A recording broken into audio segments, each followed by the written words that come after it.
G'day guys, it's Jim, and today's video is all about Necromancy. I recently got 99 and there's a bunch of things that I learned along the way that I think could be really beneficial for people who are just starting the skill or new to the game. Let's begin. The first thing that I got wrong straight off the bat was thinking that Necromancy is just for combat. And while yes, combat makes up a large part of the skill, in order to get the most effective combat out of Necromancy, you are going to have to make your own weapons and armor. And it's this journey that makes Necromancy so unique. By the end of Necromancy achieving 99, you feel like you've really accomplished something with your own two hands because you've been upgrading your own equipment the entire time. And how does that work? Well, let's start at the beginning. To start your Necromancy journey, there is a quest requirement called Necromancy. To do this quest, you go to Gielinor, you find Death's office, you go inside and you click a white light to begin. A link to this quest guide will be in the description down below.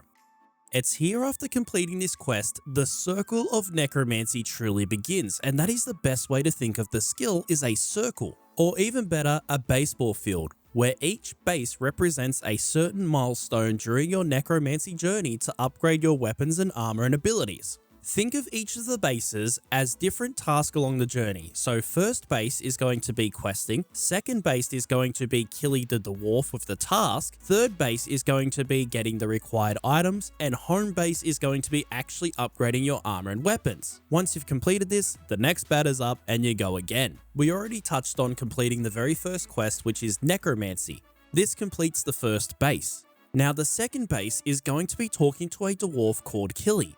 Gielinor can be located right here on the map, and then go and speak to the dwarf and the dwarf will give you a task. Now these tasks will vary along your entire journey, such as getting required items, killing certain bosses and mobs, and because we know that they're a dwarf, it's going to involve some sort of pie. Once you complete Gielinор's task, Gielinor will then allow you to upgrade your weapons and armor to the next tier, which brings us to base 3. To do the upgrades, you're going to be using the Soul Forge, which is located just behind Gielinor.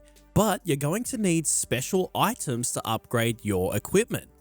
These items come in two forms. There is lesser ensouled items and ensouled items. The difference between them are lesser items are for tier 20 to tier 50, and the ensouled items are tier 50 through to tier 90. The lesser and the ensouled items cannot be bought on the Grand Exchange. We have to make them ourselves using Necromancy, and this comes in the form of rituals, which is base number 3. The point of a ritual is to take one item and turn it into another item. Not only that, the benefit from doing a ritual is we're going to start building up our Well of Souls. Think of the Well of Souls as like a currency, as if it's like a bank account. The soul is the money and we can exchange the soul for items and abilities. And these abilities is how we upgrade our combat abilities to become stronger while fighting. Once we've completed the rituals and we turn one item into the lesser and the ensouled items that we need, we can go back to the Soul Forge and use them to upgrade our weapons and armor. And this is where we return to home base and we start again. Not every tier is going to have a quest associated with it, but all of them will have a task from Gielinor that we'll have to complete. So some of these times you might skip first base and run all the way to second base, but most of the time this is how this is going to work your entire Necromancy journey. So just to go over that again, we have the quest, we have Gielinor and the task, we have the ritual which will give us the items, and then we can upgrade our weapons and armor. And this is where I made my mistake in training Necromancy the first time, was I ignored the rituals, the task, the Well of Souls, and just purely focused on combat, meaning that I missed out on all of the abilities, all of the upgrades that Necromancy had to offer. Not only that, doing the baseball approach is way more appealing than just AFK in combat for hours and hours and hours, and doing minimal damage because I was only in tier 50 gear. I'm not going to stop you from doing the combat method. I did it all the way up to 86 before I realized. However, I do think that this baseball approach is the correct way to do it, and you will feel way more satisfied at the end of your 99 journey. For the first two bases, I'm going to leave in the description the links to all of those quests and also Gielinор's task for you to go and explore. If I was to put it in this video would be 3 hours long and nobody wants to sit around and listen to me for 3 hours. Moving on to the third base, the ritual. Let's explain the ritual in more detail. The goal of a ritual is to sacrifice an item and then turn that item into a desired outcome. Now, these outcomes can be souls for the Well of Souls to upgrade your abilities, items such as the lesser ensouled and the ensouled items to upgrade your weapon and armor, or practical items such as essence to complete necromancy rune crafting. Regardless of the item sacrificed, which is your input, and the item that comes out of it, which is your output, the method of doing the ritual is basically the same the entire way. In order to do rituals, you want to come to this location right here on the opposite side of the bridge in the city of You can also use a teleport to get here. Simply open your necromancy book and it's the first teleport spell on the book. Now I want to explain the ritual board and explain the functions of it so that you guys have a better understanding of what's actually going on. First, let's start with the pedestal. This is the big hourglass in the middle. Now this one here, when you click it, is going to select a ritual. When you right click it, it's also going to give you the option to repair. Trust me, that one is going to be used a lot during your time to 99. Around the outside of the pedestal, you will see the pentagons and the squares. The pentagons are for light sources, such as candles and flaming skulls. The squares are for glyphs. Glyphs are symbols that we write on the ground using ghostly ink, and these are basically the incantation spells that we form on the ground. Another way to think of glyphs and light sources is the recipe to build the cake, which comes up on the screen when you select the ritual you want to do.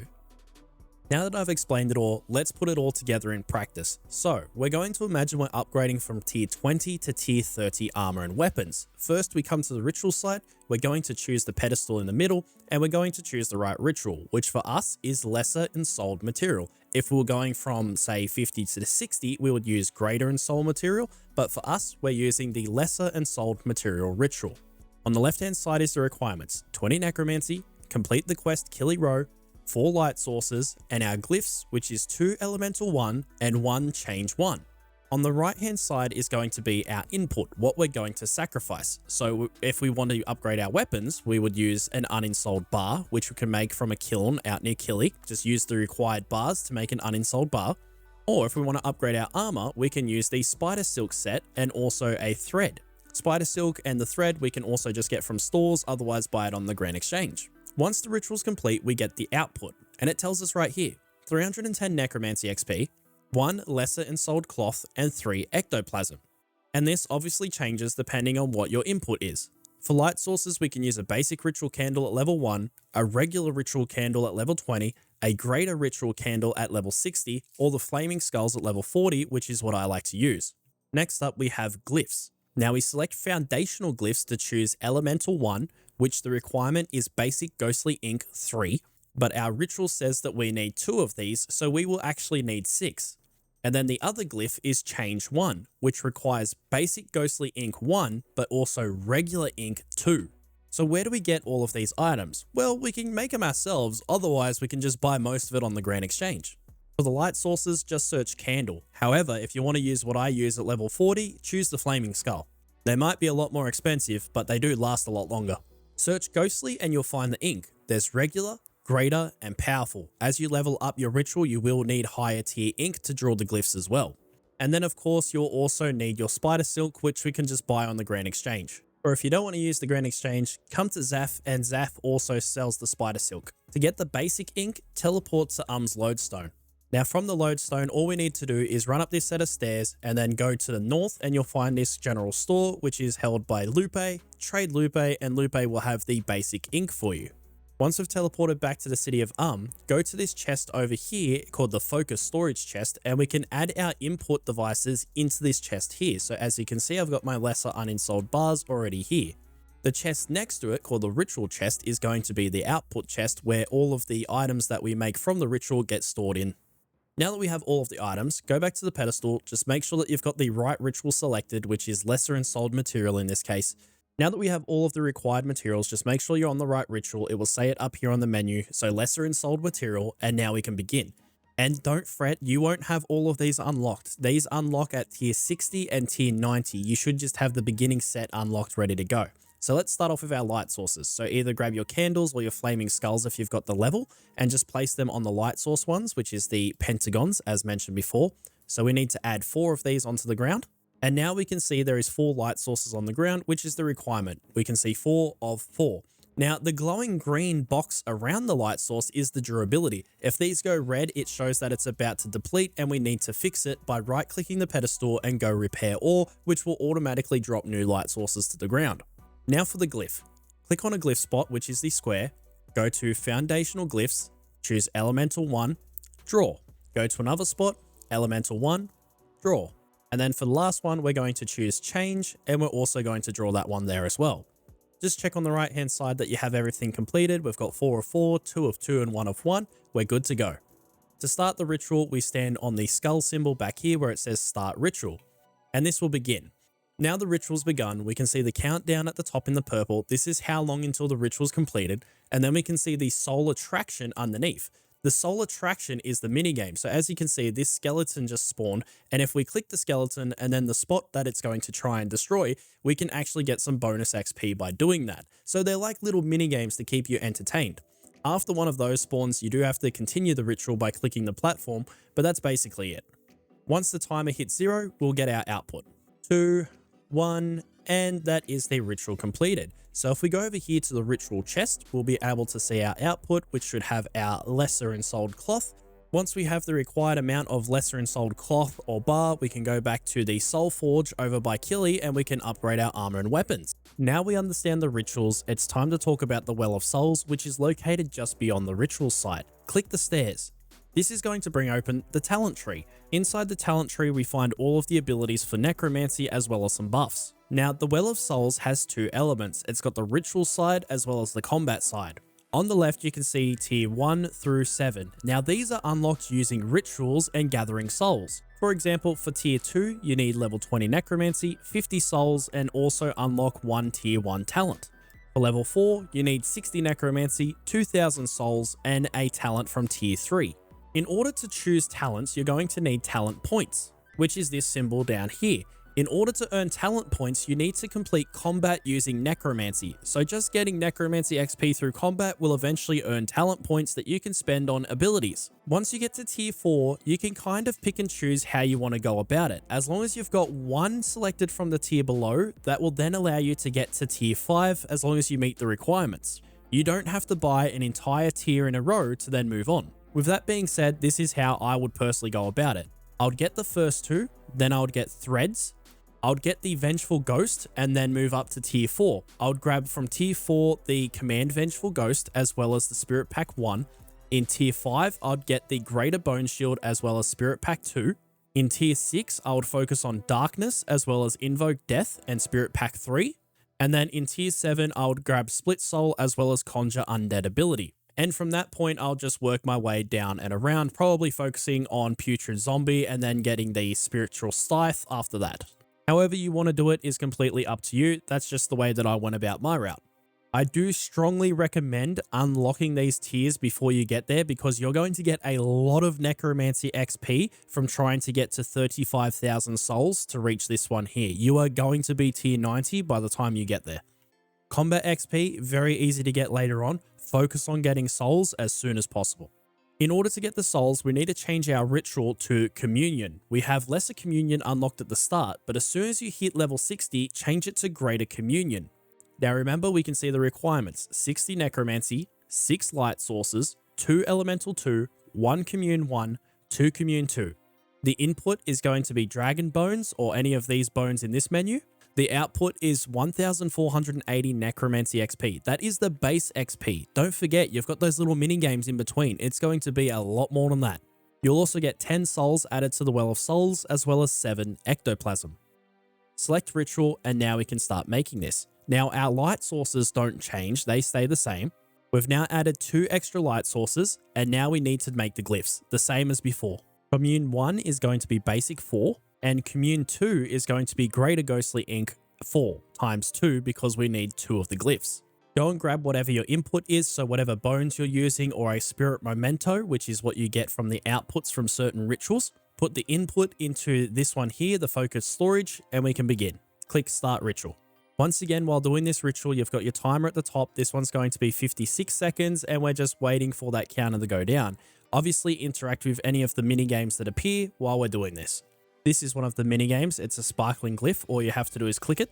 And once you've leveled up to tier 60, you might also be able to use what's called alteration glyphs, which is your spare squares over here. We can turn them into other things. I highly recommend buying necromancy potions off the Grand Exchange if you can. Click the square, go to alteration glyphs, and what we can do here is we can actually select one which is called multiply. So if you're level 60 and you're using a potion, you should be able to get multiply 2 and draw these ones.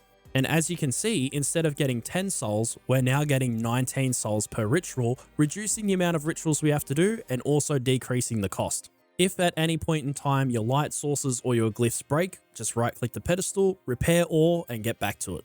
Combat with necromancy can get a little bit confusing, but I'm going to do my best to explain it. First, you have necromancy abilities, and then you have necromancy incantations, which are basically spells. Incantations are incredibly powerful with necromancy. First, you have lesser bone shield and greater bone shield when you unlock it.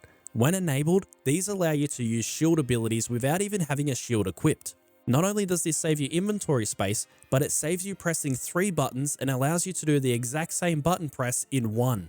So for example, enable this one and then just simply press resonance or reflect and you're using shield abilities. Threads of Fate is an incantation that allows you to turn a normal single target ability into a multiple target ability, also known as area of effect.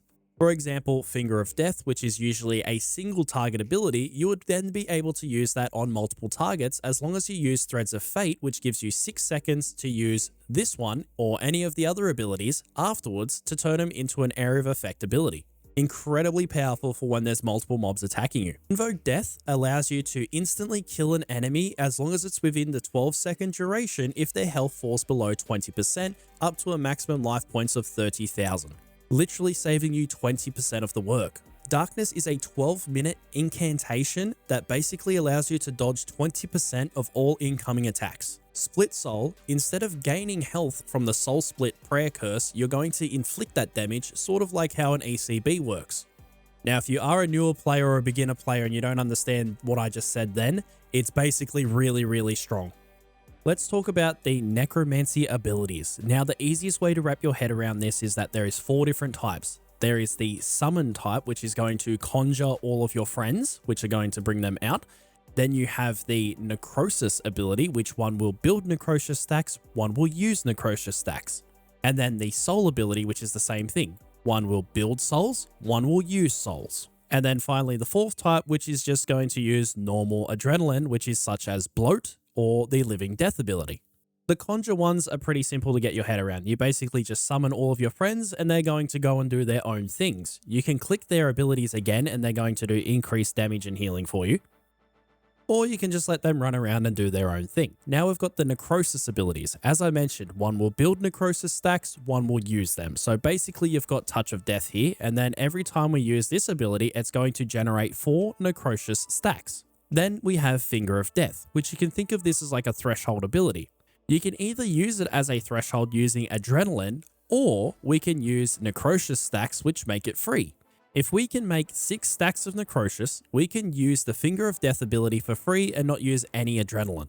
Another ability that uses the necrosis stacks is the Death Grasp special ability, which is on your weapon. The more necrosis stacks you have, the bigger the damage is. Think of it as kind of charging up for a bomb attack and then you release all that power at once. The ultimate ability for the necrosis side of things is Living Death. This allows basic attacks to generate 2 necrosis stacks on top of the Touch of Death ability. Touch of Death is going to generate an additional 6% adrenaline. Finger of Death does 1.5 times damage. If you've used Death Skulls before, it's going to reduce the cooldown to 12 seconds. And on cast, it's going to reset the cooldown of Touch of Death and Death Skulls. Next, we have the soul abilities. So we have a soul sap ability here, which is going to generate a residual soul stack with each hit. And then we can spend those souls with the Volley of Souls ability. So it's kind of the same as the Touch of Death and the Finger Zap. One will build the souls, one will use the souls. You can also use these souls to cast Soul Strike, which is going to stun the ability if you require a stun. The more souls you have collected for the Volley of Souls, the more damage it's going to do. And remember, you can pair this with threads to turn this into an area of effect damage ability as well. With the normal weapons that you're going to create throughout your necromancy journey, you'll be able to store 3 souls. And then if you do have the money, you can upgrade to the Soulbound Lantern, which allows you to hold 5, increasing the damage of Volley of Souls. For the next part, we're talking about my action bar. Now, because we're all different levels and we have different unlocks, obviously you're going to have to change this to whatever you guys have unlocked currently. And this is an action bar that works for me. It's not going to work for everyone, but it does work for me. To start off with, I'm on Revolution and I'm using 6 abilities. To set this, go to the combat settings over here by clicking this gear, scroll down, and you can change the Revolution combat size to 6 and just make sure that Revolution is enabled. The action bar looks like this. Conjure Undead Army. If you don't have this, just put all of your conjures in there. Touch of Death, and then Soul Sap. So we're gaining Necrocious stacks, we're gaining souls, and we've summoned all of our summons. Next up, we have Finger of Death and Volley of Souls. Treat these as our threshold. Then we have our ultimate ability, which is Living Death. We have our weapon spec, Bloat, which is a damage over time ability, Threads for area of effect, and then our 2 buffs here, which is going to be Darkness and Invoke Death. So the rotation that I'm currently using is I will use my ultimate ability, Living Death, and this is going to start gaining Necrocious stacks for every basic ability as well as the Touch of Death. Once I get to 12 stacks, I'm going to use my EOF. Now, you guys don't have to do that. You can just use your normal weapon spec if you are using the Death Guard. However, because I'm using the Omni Guard, I have to use it using an Essence of Finality here. Once I use my weapon spec, I keep building my Necrocious until I get enough for a Finger of Death. By then, usually the Volley of Souls is ready to fire with 5 souls, so we'll use that one. And then after Finger of Death, we're basically building up our adrenaline again to use this weapon spec here, which is the Omni Guard. And once I've used the weapon spec, it's basically just back to the beginning where we're building up adrenaline to use the ultimate, and then we go the EOF again, then we go the Finger Zap, Volley of Death. Let me show you. We start by attacking, which is going to conjure our spirits. Then we use our ultimate. So the ultimate is going to start gaining Necrocious for every basic attack there. We're at 8 currently. Then we're going to get 10 on the next basic attack. Now we have 12. We're going to hit our Essence of Finality. Now we're building again. We're building again. We have our 5 souls, so we're using our Volley of Souls. We have 6 Necrocious, so we're going to use our Finger Zap. Going to use our weapon spec, Finger of Death, Volley of Souls, and that's basically the rotation. If you have 100% adrenaline and you don't have the cooldown for this one here, you just use your Death Skulls, and yeah, that's pretty much it. In order to use the incantations as well as spells, we're also going to need the Miasma Rune, Spirit Rune, Bone Rune, and Flesh Runes, which are made from Necromancy, or you can buy them on the Grand Exchange, as well as Ectoplasm. Now, rather than have all of these take up your inventory slots, we can make what's called a Death Warded Nexus. This is basically a rune pouch made for Necromancy. To make the Nexus, you need to go to tier 60, and then you'll see this option here. It requires an Ensouled bar, a silver bar, and a sapphire to make. Trust me, you definitely want to make this one as soon as possible. Not only that, it's equipable, saving another inventory slot. Next up, we have items that I highly recommend while training Necromancy, which is the Alteration Necklace. It gives 20% power to Alteration Glyphs during Necromancy rituals. The Occultist Ring, which gives you 30% Necromancy damage bonus plus a 5 prayer bonus, and it also gives you a 10% chance to generate 2 Necrocious stacks with each cast. More Necrosis, more weapon spec, more Finger Zap. The next 2 are for convenience, so if you do the achievement diaries in the area, you'll get the Grimoire. This allows you to teleport to useful places around the land, such as the smithy or the ritual site. It's also a nice little pocket slot that gives you a bonus to damage. If you're out there killing things that drop ashes or bones, it's automatically going to bank them when you pick them up, as well as a bunch of other different buffs related to Necromancy as you level this up. If this runs out of teleports, you can also get the Passing Bracelet, which is a teleport around the city of as well. And for the rituals, I highly suggest using the Multiply Alteration Glyphs for when you're making things such as your weapon and armor upgrades, because you don't want to be using a bunch of subjugation, it's going to get expensive. And also for when you're getting your souls. When you're just trying to get XP, change it to Attraction Glyphs and you'll get more of the minigames. I don't know how many people are still watching the video and made it this far, but if you are, thank you so much. And thank you to everyone who taught me all of these tips and tricks during my live stream, getting 99 Necromancy. It's time to pass the torch, trying to teach everyone the way that you guys taught me. So thank you guys so much. And if you guys are still watching, let's put a code word into the chat, because it was funny when we did this with Invention with the Master Twerk armor. If anyone's still watching, let's just go Grim Sweeper. Instead of Grim Reaper, we'll go Grim Sweeper. But there you go, guys. My name is Jim. Hope you enjoyed the video, and I'll freaking see you later.